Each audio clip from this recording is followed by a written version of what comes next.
Sem narração nesse bloco viagem oficial a Portugal. A agenda era cheia, encontros com o presidente português com o primeiro-ministro, assinatura de acordos e, claro, o aguardado discurso no parlamento. E foi lá, na celebração dos 49 anos da Revolução dos Cravos, que o presidente brasileiro discursou. As imagens que rodaram o mundo foram essas: um plenário majoritariamente receptivo, aplausos, e um discurso que condenava a violação territorial da Ucrânia e criticava a negação da política. Lula falou sobre a importância do diálogo e relembrou os tempos sombrios da ditadura no Brasil, conectando com a história de libertação de Portugal. Ele exaltou a comunidade brasileira, dizendo que os mais de 500 mil brasileiros que vivem lá são um povo trabalhador que busca uma vida melhor. Parecia uma visita de sucesso, um momento de reconexão do Brasil com a Europa, certo? Bom, depende para quem você pergunta.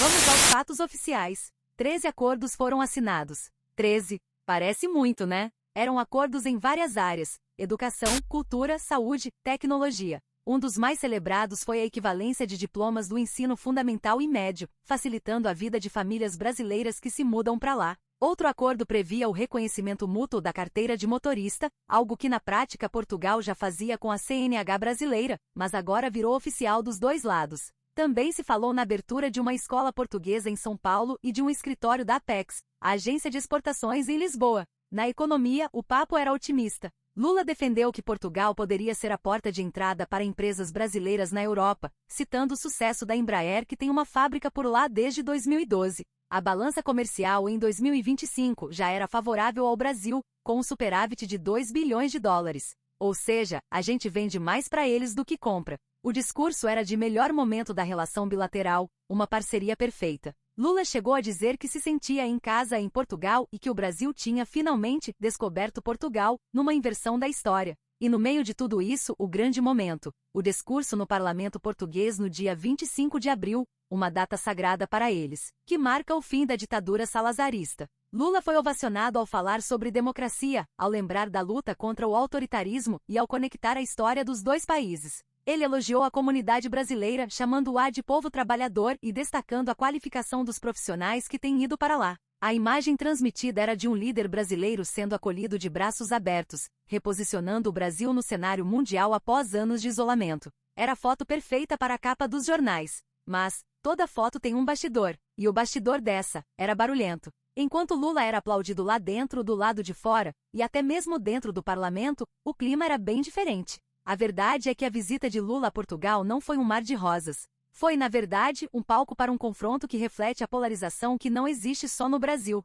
Vamos começar dentro do próprio parlamento. Enquanto a maioria dos deputados aplaudia, um grupo específico fez questão de mostrar o seu descontentamento. Eram os deputados do Chega, o partido de extrema-direita de Portugal. Eles não só vaiaram, como bateram nas mesas e levantaram cartazes com a bandeira da Ucrânia e frases como "Chega de corrupção". O barulho foi tanto que o presidente da Assembleia da República, Augusto Santos Silva, precisou intervir, dando uma bronca histórica. Ele pediu que os deputados se comportassem com urbanidade, cortesia e a educação e disse: chega de degradarem as instituições, chega de porem vergonha no nome de Portugal. A cena foi constrangedora. O próprio Lula depois classificou o protesto como uma cena de ridículo. Mas o recado estava dado: nem todo mundo em Portugal estava feliz com aquela visita. E se dentro do parlamento a coisa esquentou, do lado de fora a situação não era diferente. O mesmo partido Chega convocou manifestações contra a visita de Lula. Os protestos foram marcados em frente ao Palácio de Belém, a residência oficial do presidente português.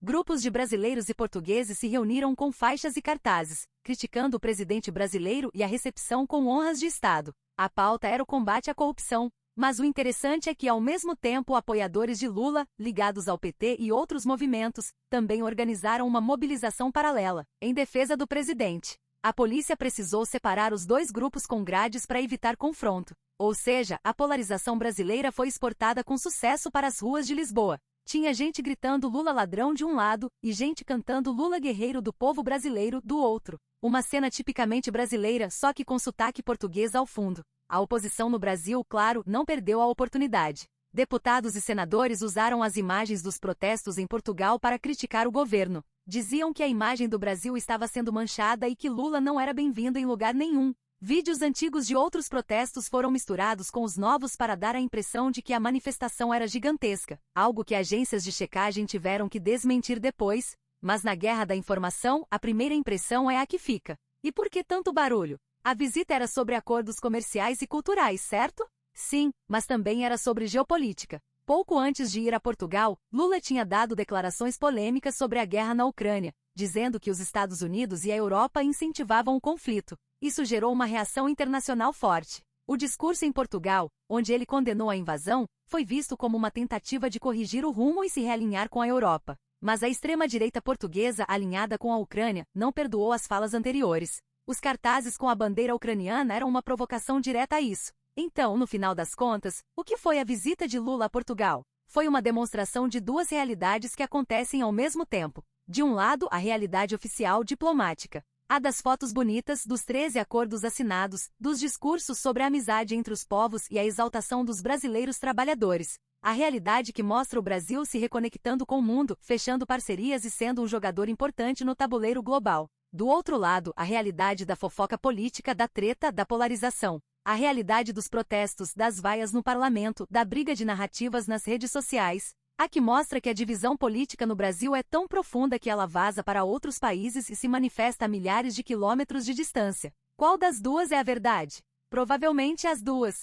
A diplomacia tem suas regras e seus teatros, e a política tem suas paixões e seus conflitos. O que a gente mostra aqui é que por trás de cada manchete positiva, pode existir uma história não contada. E por trás de cada protesto, existe um contexto que precisa ser entendido. A imagem de Lula aplaudido em Portugal é real. A imagem de Lula sendo alvo de protestos em Portugal também é real. O fofoqueiro do Brasil te mostra os dois lados. A conclusão. Bom, a conclusão a gente deixa para você tirar aqui nos comentários.